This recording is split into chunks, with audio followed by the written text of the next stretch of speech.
ለስላሴ ለመላእክት ጾታ የላቸውም።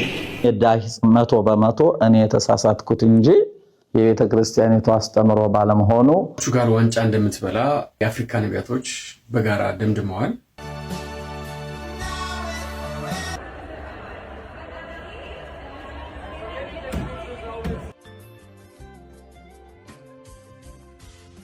አዲስ አበባ ተቀምጣችሁ ጫት እየቃማችሁ በሌላችሁበት ቦታ በሶሻል ሚዲያ የምታራግቡ ሰዎች ጥንቃቄ አድርጉ። በአማራ፣ በኦሮሚያ፣ በጋምቤላ፣ በቤንሻንጉል ጉሙዝና በሌሎችም አካባቢዎች የሚታዩት ቀጣይነት ያላቸው ግጭቶችና ጦርነቶች የትግራይ ወጣቶች በማያውቁት ጉዳይ ህይወታቸውን እያጡ ይገኛሉ።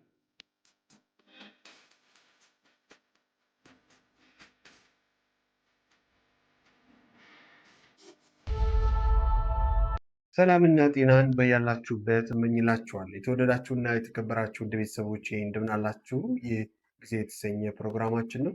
እንደተለመደው በአዳዲስ ርዕሰ ጉዳይ የያዙ ቪዲዮዎች ተገናኝተናል። ሰብስክራይብ አላደረጋችሁ ቤተሰብ ያልሆናችሁ ቤተሰብ እንድትሆኑና ከእኛ ጋር እንድትቆዩ በአክብሮት እንጋብዛለን። የደወል ምልክቱንም ተጫኑ። ወደ ዛሬ ወደ ተመረጡ ቪዲዮዎቻችን እንለፍ።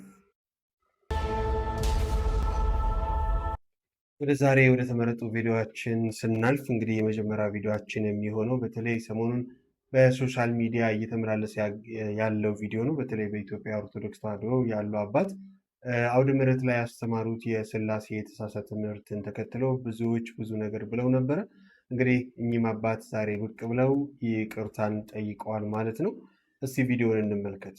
ይሄ የኔ ዳሂስ 100% እኔ የተሳሳትኩት እንጂ የቤተ ክርስቲያኒቱ አስተምሮ ባለመሆኑ በዚህ የተደናገራችሁ የክርስቶስ የተዋሕዶ ልጆች 100% ብድግ ብዬ ይቅርታ ጠይቃቸዋል። ስለዚህ እና ያን ሰዓት አንድ መምህር ለስላሴ ሴትም ወንድም አይባሉም እያለ ሲያስተምር አንድ ወጣት ሰማሁ። እግዚአብሔር ጾታ የለውም። ጾታ ለፍጥረታት የተሰጠ ስለሆነ አንቺ ስላሴ እንላለን፣ አንተ ስላሴ እንላለን። ለስላሴ ጾታ የላቸው። እንኳን ለስላሴ ለመላእክት ጾታ የላቸውም። የወንድም የሴትም ጾታ የላቸውም።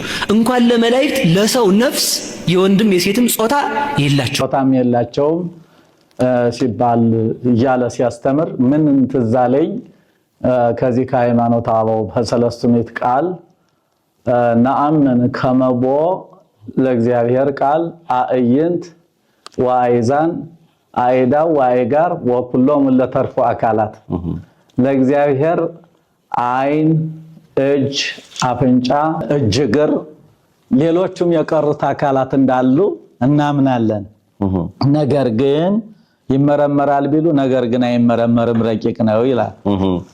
ይሄን ወኩሎም ለተርፎ አካላት የቀሩትም አካላት አሉት የሚለው አንዱ ገጸ ንባብ እሱ ሆኖ ሳለ ሌላው ምን ትዝ አለኝ መጽሐፈ ሚላድ የሚባል መጽሐፍ አለ። እሱ ያልተመረመረ መጽሐፍ ነው። እውነት ለመናገር ያልተመረመረ መጽሐፍ ነው። እሱ ጠቅላላ በቃ በእኛ አካል ያለው ሁሉ እንዳለው ቁጭ አድርጎ የሚናገር መጽሐፍ ነውና በገጸ ንባብ ከዛ በትርጓሜ ከዛኛው መጽሐፍ አደናገረኝ።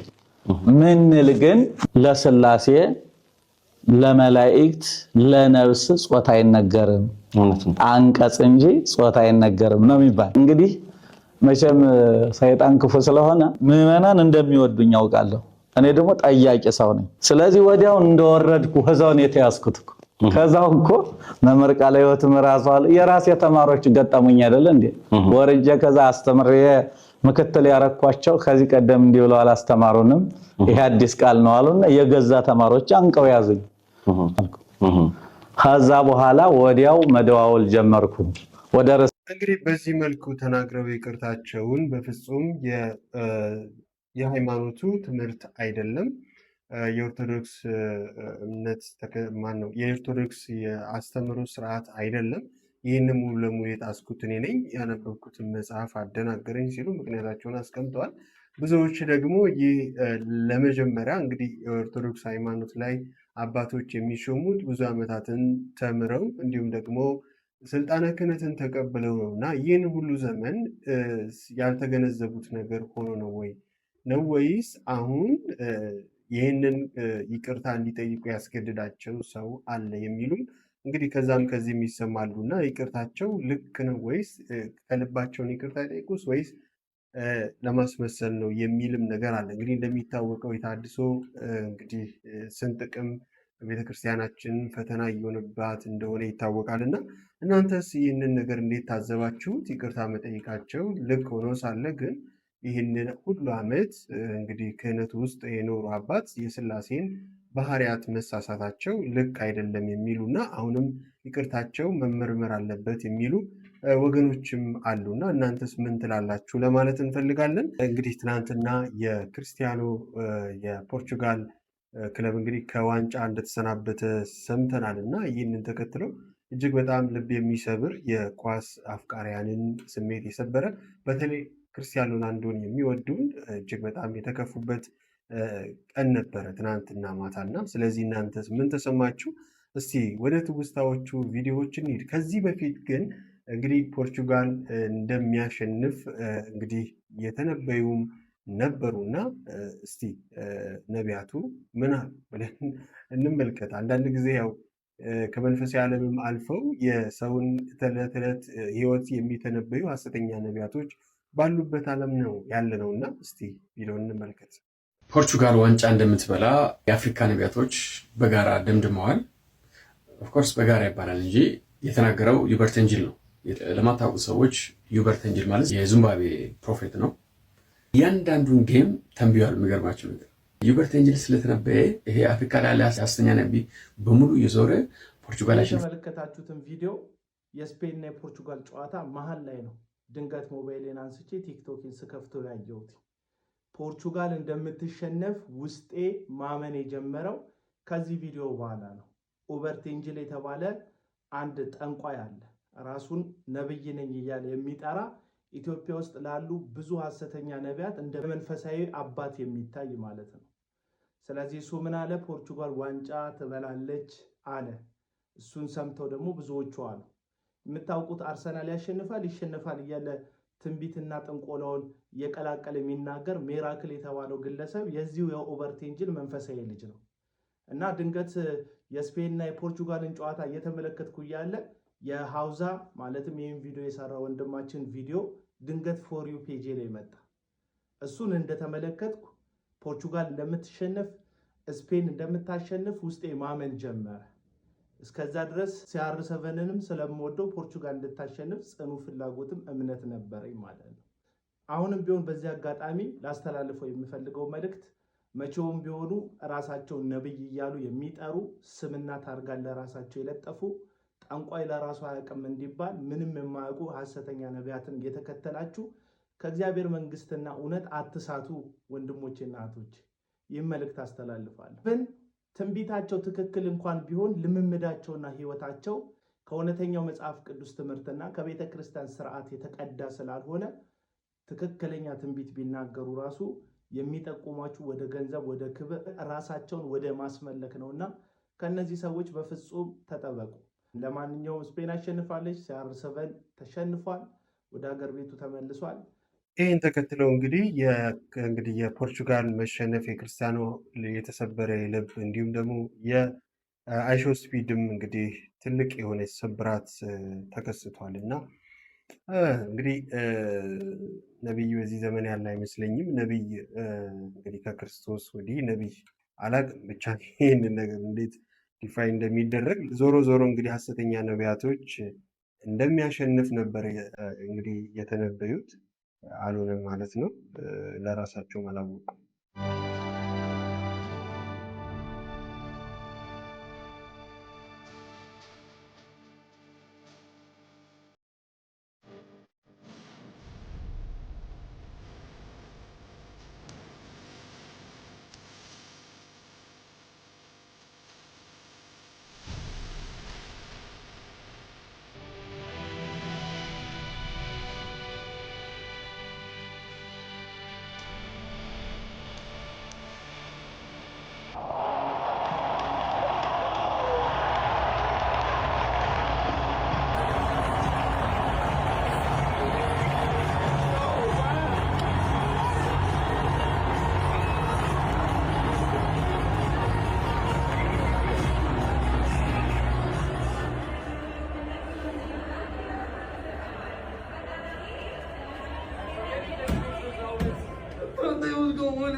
ታዋቂውና ዝነኛው አይሾ ስፒድ በሶሻል ሚዲያ የሚታወቀው የክርስቲያኖ ሮናልዶ ቀንደኛ ደጋፊና ወዳጅ እንደሆነ ነው እና በጣም በተሰበረ ስሜትም እንግዲህ አይሾ ስፒድ እየተመላለሰ ይገኛል። የክርስቲያኖ ስሜት መሰበር እንባ እንግዲህ በ40 ዓመት ነው ኔክስት ተመልሶ ዋንጫ እንግዲህ የዓለም ዋንጫ ላይ ይቀላቀል ይሆን የሚለውም ነገር እጅግ በጣም እንግዲህ ይጠበቅ ነበር። በተለይ በዚህ ዓመት ቢበላ ታሪክ ሰርቶ እንግዲህ ጫማውን መስቀል የሚችል ነበረ። በጣም ልብ ይሰብራል። የምር ክርስቲያኖ የጥረት አባት ነው። ይጥራል፣ ጠንካራ ነው። ከየትኛውም ተጫዋች በላይ ተወዳጅነትን በዓለም ላይ ያተረፈ ነው እና የክርስቲያኖ ቤተሰቦች እንዲሁም ደግሞ ወዳጆች እስቲ ኮሜንት ላይ ዛሬ ትናንትና የተሰማችሁን ስሜት እንድታጋሩን በአክብሮት እንጠይቃለን። ወደ ሌላኛው እንግዲህ ርዕሰ ጉዳይ ስናልፍ አንጋፋው አርቲስት እንግዲህ ዛሬ የቀብር ስርዓቷ ተፈጽመዋል። ለቤተሰቦቿ እና እንዲሁም ደግሞ ለወዳጅ እንግዲህ አድናቂዎቿ መጽናናትን እየተመኘው ቪዲዮውን በጥቂቱ ላስጎብኛችሁ።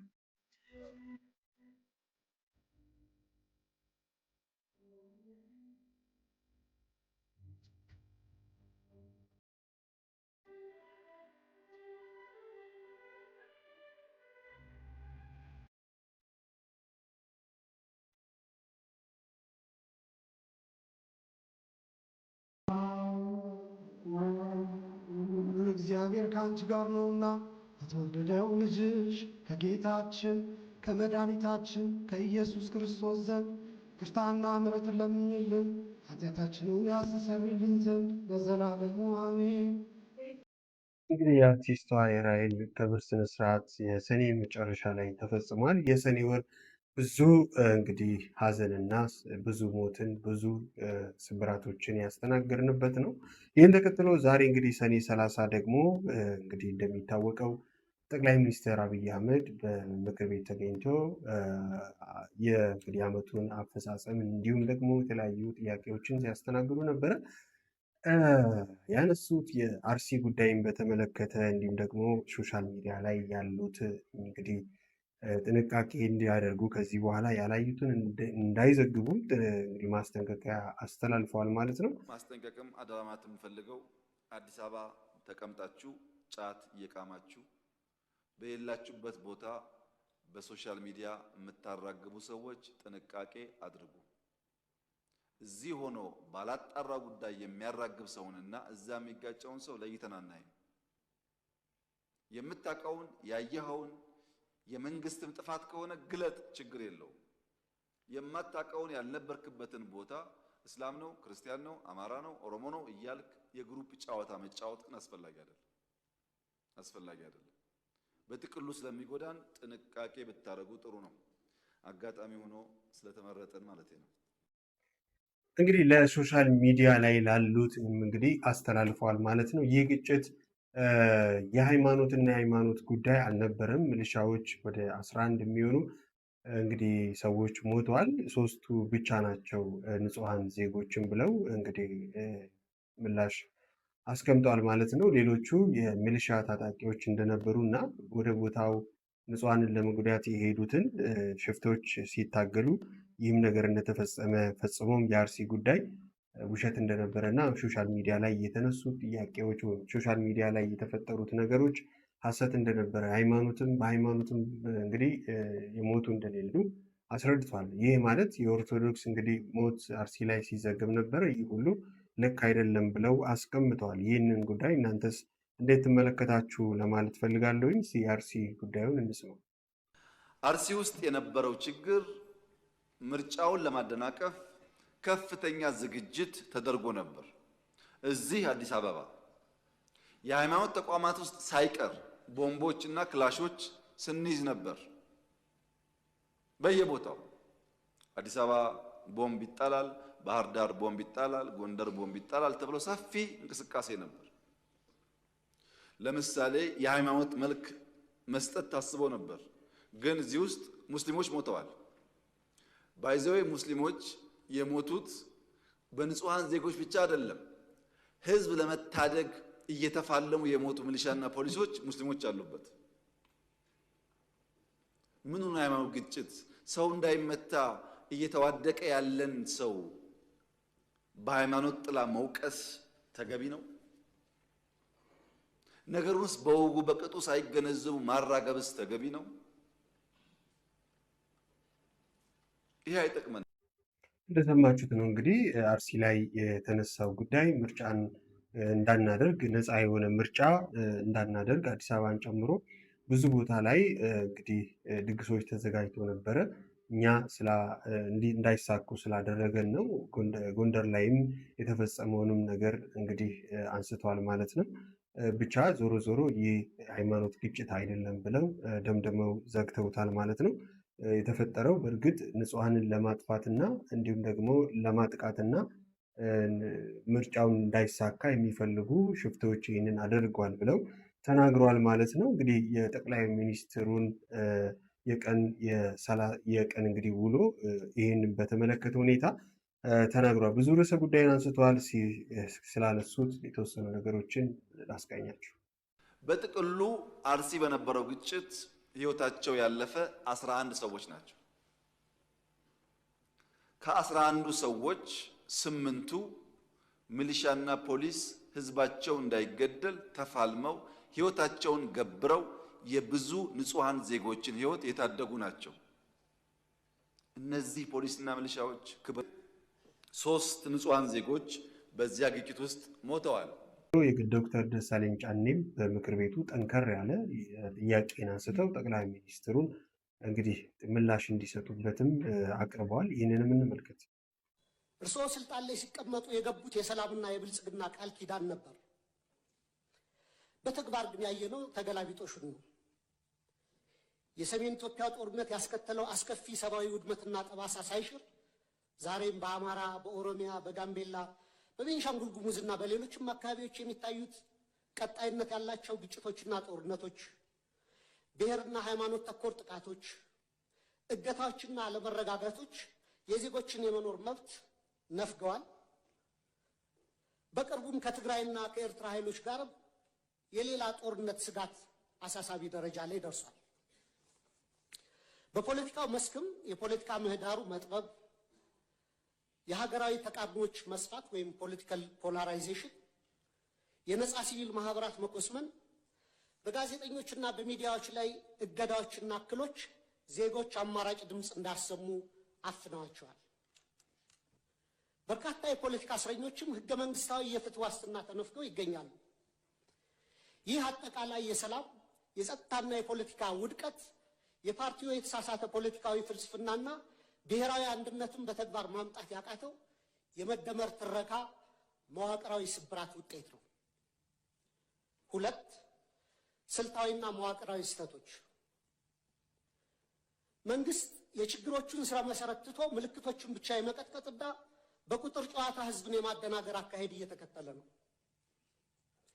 በተላከልን የመንግስት አፈጻጸም ሪፖርት ላይ የሀገሪቱ ኢኮኖሚ በ2018 በጀት ዓመት 10.2 እንደሚያድግ፣ የግብር ገቢ 1.5 ትሪሊዮን ብር መድረሱን፣ የሸቀጦች ወጪ ንግድ 11 ቢሊዮን ዶላር ማስገኘቱንና የውጭ ሐዋላ ፍሰት 7.7 ቢሊዮን ዶላር መድረሱ ተገኝቷል። መሰል እንግዲህ ጥያቄዎችን በማንሳት ዶክተር ደሳለኝ ጫኔ እንግዲህ ቀኑን ጠንካራ የሆኑ እንግዲህ ጥያቄዎችን ከጠየቁ የምክር ቤት አባላቶች መካከል የመጀመሪያ ሆነው ሶሻል ሚዲያ ላይ መነጋገሪያ ሆኗል ማለት ነው።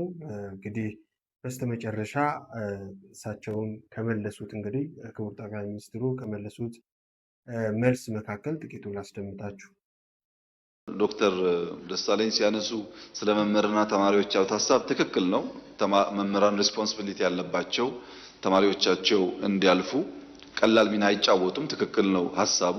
ግን እርሱም እንደሚያውቁት ሴክተሩን የነበረውን ስብራት የነበረውን ሪፎርም ኢንቨስት አድርጎ መምህራን አዘጋጅቶ ውጤት ሃርቨስት ማድረግ ጊዜ እንደሚወስድ ደግሞ በደንብ ይገነዘባሉ ብዬ ተስፋ አደርጋለሁ። አንድ የማይገባኝ እሳቤ ያለ ኢትዮጵያ ውስጥ የድሮ ሰዎች የድሮ ፖለቲከኞች ባዮግራፊያቸውን ስታነቡ ወይም ስትሰሟቸው በጎጃም ክፍለ ሀገር በነበረው የሃይ ስኩል ፈተና እኔ ብቻ አንድን ያልፌ ዩኒቨርሲቲ ገባው፣ በወለጋ ጠቅላይ ግዛት ውስጥ በነበረው ሃይ ስኩል አንድ ሃይ ስኩል ነበር፣ ሁለት ሃይ ስኩል ነበር፣ እኔ ብቻ አልፌ አዲስ አበባ ዩኒቨርሲቲ ገባው የሚሉ ሰዎች ናቸው አሁን ቁጥር ደግሞ አነሰ የሚሉት። አሁን እኔ ብቻ የሚባልበት ዘመን አልፏል። ብዙዎች ሌብነት ጥዩፍ ቆሻሻ ነገር ነው፣ ግን ሰው እንደሚፎክረው አይደለም፣ እንደሚፎክረው አይደለም ይባላል ስብሰባ ላይ እንጂ። ለምሳሌ ኦዲት በአንድ ሰው ላይ የተጣራ ሪፖርት አምጥቶ ውሳኔ መንግስት አልወሰደም ካለ እኔ ኃላፊነት ወስዳለሁ። በጥቅሉ ዝም ብሎ ፓርላማ 50 ብር አጉድሏል፣ የት ጎደለ? ጨረታ ሲወጣ 3 መሆን ነበረበት፣ 2 ፈርመው አይደለም። በተጨባጭ ማስጠየቅ የሚያስችል ጉዳይ ማለት ነው። አንድ ሰው ብዙ አሉባልታዎች አሉ። አሉባልታዎች ሁለት መንገድ አላቸው። አንደኛው ሻል ያለ ሰው ስራ የሚሰራ ሰው ከሆነ ቀላሉ ማጥቂያ መንገድ ስም ማጥፋት ነው የሚዘም ሰዎች አሉ፣ እናውቃለን። እሱ አነጋጋሪ የሆነው አንዱ ጉዳይ ደግሞ ስለ ትግራይ ወጣት አሁናዊ ሁኔታም ተጠይቀው ይህንን መልሰዋል። በተለይ እንግዲህ የትግራይ ወጣት እየተሸጠ ያለው ለሱዳን ነው፣ ለጦርነት እየተሸጠ ነው ያለው የሚልም እንግዲህ ጠንከር ያለና እጅግ በጣም አነጋጋሪ የሆነ ሀሳብም እንግዲህ አንስተዋል። በርካታ የትግራይ ልጆች በጉልበት ታፍሰው ሱዳን ላለው ጦርነት ተሽጠዋል። በሱዳን ጦርነት ውስጥ የትግራይ ወጣቶች በማያውቁት ጉዳይ ህይወታቸውን እያጡ ይገኛሉ። ኢትዮጵያ ውስጥ ያለው ጉዳይ አልበቃ ብሎ ጉዳይ ወደ ሱዳን ተሸጋግሯል። በዚህ ሁሉ ውስጥ የትግራይ ህዝብ ተጎጂ ነው። የትግራይ ህዝብ የችግሩ ባለቤት ሳይሆን የችግሩ ገፈት ቀማሽ ነው። የትግራይ ህዝብን ችግር የበለጠ ያባባሰው የውስጥ ቁስል መሆኑ ነው። የማይታይ የውስጥ ቁስል በቀላሉ የማይሽር መሆኑ እንደሰማነው ነው። እንግዲህ ያሉትም እንግዲህ የትግራይ ወጣትን በተመለከተ እንግዲህ ስለ ጦርነትም ጉዳይ ተነስቶ ነበረ። የኢትዮጵያ አቅም ያለበትን ሁኔታ ተጠይቆ ነበርና ይህንን እንግዲህ ሰንዝረዋል። እንኳን ሻዕቢያና ወያኔና ሱዳን ሌላም ቢጨመር በኢትዮጵያ ሉዓላዊነት ቅንጣት ታክል ስጋት የለም። ቅንጣት ታክል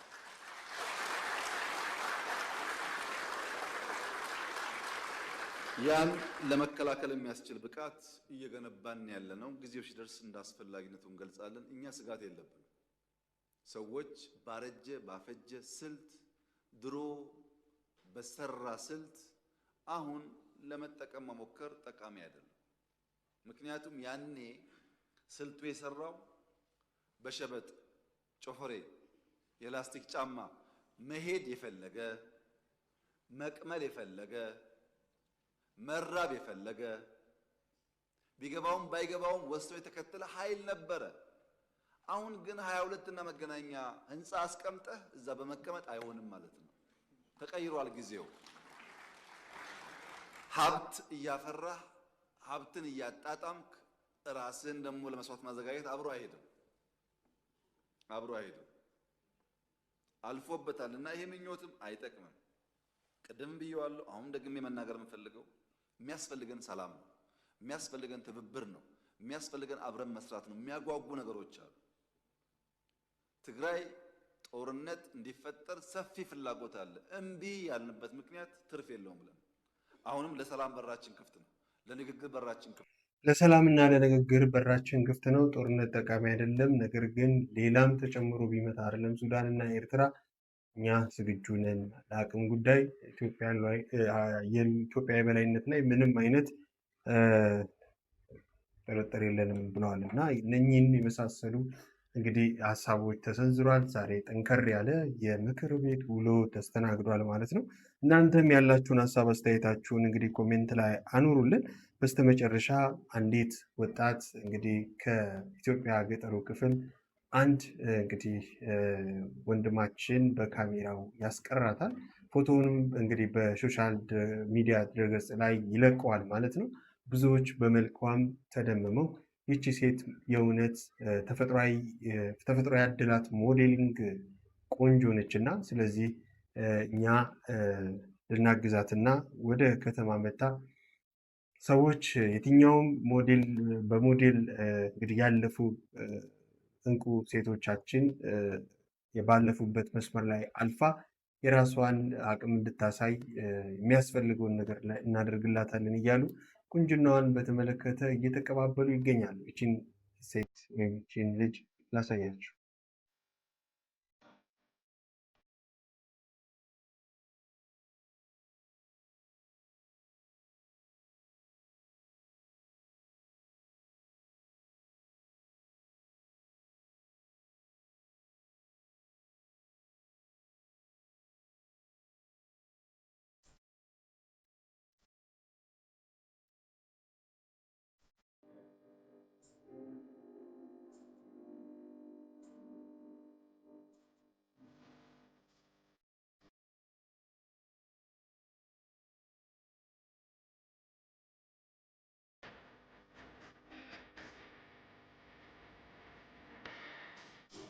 እንግዲህ የሚገርም ነው። እቺ አጠር ያለች እና ቪዲዮ እና ፎቶ እንግዲህ የዚችን ልጅ ህይወት ሊቀይር ተቃርቧል ማለት ነው። ብዙዎች መነጋገሪያ አድርጓታል ማለት ነው። እናግዛትና እንግዲህ ከፍ ያለ ደረጃ እናድርሳትም እያሉ ይገኛሉ።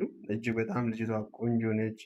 እንግዲህ ያው የኢትዮጵያ ዳር እስከ ዳር ስላልተፈተሸ የህይወታችን ጉዳይ አለመታየታችን ጉዳይ ነው እንጂ ኢትዮጵያ እዚች ሶሻል ሚዲያ ላይ የሚታየው ሀሳብ ወይም ደግሞ መልክ ብቻ እንዳልሆነ ሁላችንም እናውቃለን። እና ስለዚህ ብዙዎች እንግዲህ ይህንን እየተቀባበሉ ይገኛሉ ማለት ነው። ወደ ቀጣዩ ቪዲዮችን ስናልፍ ደግሞ ልናሳስብ የሚገባ አንድ ጉዳይ አለ። በሃይማኖት መካከል ጸብ ለመጫር የሚፈልጉ ሰዎች አሉ። ስለዚህ ይህንን ተከትሎ አንድ ወንድማችን አንድ ቪዲዮ እንግዲህ በዚህ ሶሻል ሚዲያ ላይ በተለይ አንድ ካህን ወደ እስልምና መጥቷል ብለው ያደረጉት ክብር የሚነካ እና ሃይማኖትን ስሜት የሚጎዳ ቪዲዮ እየተመላለሰ ይገኛል። ላሳያችሁ። በእስልምና እምነት ውስጥ ያላችሁ ሰዎች በደንብ አድርጋችሁ አዳምጡ። ተዋደናል፣ አብረን ኑረናል፣ እንደ ኢትዮጵያዊ ባህላችን እንከባበራለን። መስቀልን ዘግዝቆ ግን አባት አስመስሎ ካህን አስመስሎ አምጥቶ ሻዳ ልናስይዝ ነው። የንቀት ንግግር አሳ ቱፊ ጀቸ ቱፊ ዋንስን ራኔ ገምነ ወጅኔን ጅራኔ ወጅኔን ጉደኔ ረገሩ ሲንራኔ ገሙ ቪዲዮ ከን አመዱ ማትላለ ደብኑ በጣም የሚያስጠላ አስጠያፊ የሆነ ነገር ነው። እባካችሁ እንድንናገር አታርጉ። ተከባብረን ኑረናል፣ ተዋደን ኑረናል። እንደ ኢትዮጵያዊነታችን እናስብ። እምነታችን ሁለት ቢሆንም መንገዳችን የተለያየ ቢሆንም ማለት ነው። ይህም ቪዲዮ እስከ መጨረሻ አይተነው እንምጣ። ወራህመቱላሂ ወበረካቱ በለሲሄኛ ራንተና በለሲሃረ ጀባ ከበጀማ ከበጀ ጉዳን ቢረከቡ አረገነ ኦቦሉማ ኢሳ ኦቦሉማ እስላማ ኦቦለይሰዲን ከበጀ ጉዳዳን አረገነ እሳይነ ቀቡለራ ይሄን ይመስላል እንግዲህ በጣም አስነዋሪ የሆነ ሰው። ይሄ ወደ ኦሮሚያ ክልል አርሲ አካባቢ ይመስለኛል።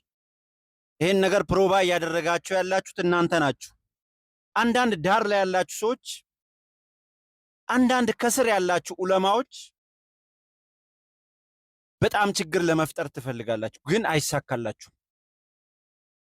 እስኪ ጸበል ሂዱ፣ እስኪ በየገዳማቱ ሂዱ። ሙስሊሞች አሉ፣ ለመዳን ሄዱ፣ አይነ ስውር የሆኑ የበሩ አሉ። ቪዲዮ አንስተን አለቀቅናቸው፣ መብታቸው ነው። አላሸማቀቅናቸውም። ለምን ማሸማቀቅም አንፈልግም። ይሄ እምነታችንም አይፈቅድም። ሆን ብላችሁ ኦርቶዶክስን ለማሸማቀቅ አንድ ካህን ይዘመተን ወይም ያ ሆዳደር ካህን እናንተ ጋር መጥቶ እጅ ሰጠ ወይም ቆቡን ነቀለ፣ እሱ የራሱ ጉዳይ ነው። ለምን አመነ እንዴት አመነ አይደለም። ግን ኢሳ ሴንሚቲ በርቸቱ ዱማ ዋንተ ኤፊ sirraasaa jira baay'ee garuu akka lammummaa fakka Itoophiyaawummaa keenyaatti jiraachuu qabna, akka tokkummaa keenyaatti jiraachuu qabna. Ulamaan tokko tokko nu laalaa jechaartu waan ta'eef dhiisaa ብንከባበር ይሻላል። እግዚአብሔር የሚወደውን ብናደርግ ይሻላል። የሚያውቀው ማን እንደሚያድን ያውቃል። ወይ እስልምና አድናዊ ክርስትና አድናን እሱ ሊሰብካችሁ ያውቃሉ። በቃ ሂዱ እስቲ ገዳም ጸበል ውስጥ ሙስሊሞች ምን አይነት ብዛት እንዳላችሁ። ጥምጣም እንኳን ፍቱ አንልም እኮ። ተጠመቁ ባላችሁበት፣ ዳኑና ወደ ቤታችሁ ግቡ። ስለዚህ መልካም ነገር ማሰብ ከኛ ይጠበቃል። መስቀሉን መዘቅዘቅ ግን ነውረኝነት ነው፣ ያስቀጣል። በእግዚአብሔር ዘንድ ሕግ የለም። በሕጋውን እንዳታስቀጡ። ህግ የለም። ህግ እናንተ ነው። ጊዜ ያለው ግን ትንሽ ጊዜ ነው። ትንሽ ጊዜ እርግጠኛው ነኝ ልንገራችሁ። መልካም ሰዓት። በጣም ያሳዝናል። እንግዲህ ይሄ አንድ ካህንን ብቻ ሳይሆን ሃይማኖትንም ጭምር በነገራችን ላይ የትኛውም አይደለም ካህን ይቅርና አንድ ቄስ ይቅርና ሊቀ ጳጳሳት እንኳን ሃይማኖቱን ቢለቁት የኢትዮጵያ ኦርቶዶክስ ተዋሕዶ እምነቷ መሰረቷ ክርስቶስ ነው። የተመረጡት እጅግ በጣም ብዙ ሊሆኑ ይችላሉ። አሜን። የተጠሩት በጣም ብዙ ሊሆኑ ይችላሉ። ግን የተመረጡት ጥቂቶች ናቸው። ምንም ወዲያና ወዲህ የሚባል ነገር አይደለም። ክርስትና ከውጪ እንደሚታይ አይደለም እና ስለዚህ ዋናው ነገር ምንድነው? አንድ ሀገር ነች ያለችንና እኛም እና እናንተን ማክበር መቻል አለብን። ክርስትናውም የእስልምናውን ማክበር መቻል አለበት። እስልምናውም የክርስትናውን ማክበር መቻል አለበት። መስቀል መዘቅዘቅ እጅግ በጣም ስህተት ነውና ወንድማችን የገለጸበት መንገድ ተመችቶኝ ነው ወደ እናንተ ያመጣሁት። እናንተ ያላችሁን ሀሳብ አስተያየት እንግዲህ ኮሜንት አኑሩልኝ።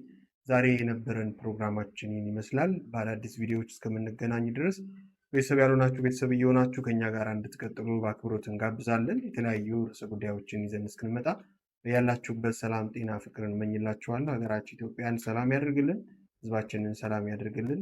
እንወዳችኋለን፣ እናከብራችኋለን። መልካም ቆይታ